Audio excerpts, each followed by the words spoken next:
তো বন্ধুরা আজকে চলে এসেছি কাটোয়া, তো আমাদের শোরুমের কাছে দেখতেই পাচ্ছ। তো আজকে এসেছি, ওখানটা আছে বরোদা ব্যাংক, ঠিক আছে, আমাদের শোরুমের কাছে। তো এই দেখো আমার গাড়ি। তো আমি আর আমার বাবা চলে এসেছি আজকে, বাবার একটু ব্যাংকে কাজ আছে, তো সেই জন্য আমার ব্যাংকে তো কোনো কাজ নেই, তো তার জন্য আমাদের শোরুমের কাছে চলে এলাম।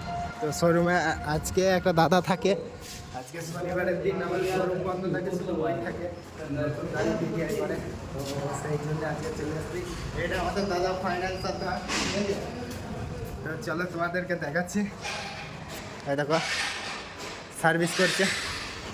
এ দাদা গাড়িটা বেরিয়ে যাচ্ছে না সার্ভিস হচ্ছে? এটা সার্ভিস হবে, এটা বেরোবে। ও এটা বেরোবে এখন বেরোবে। তো আজকে আমাদের ছুটির দিন, তো তার জন্য আজকে আমরা কাজে আসি নাই। ও শুক্রবার ছুটি করে, তো সেই কারণে আজকে ওর ডিউটি করার দিন। এই জুমটা রেডি আছে। জুমটা রেডি হবে, রেডি করো। এই তো তোমার তো আসবে না, তোমার একটা খুব ভালো হবে, বুঝলে? তোমার তো হ্যাঁ তো, হ্যাঁ তুমি তো শুক্রবার ছুটি করেছো, সেটা বলছো না? আমি তো একদিন এক জায়গা, তোমার সবাই ওই দিন আসবে, আমি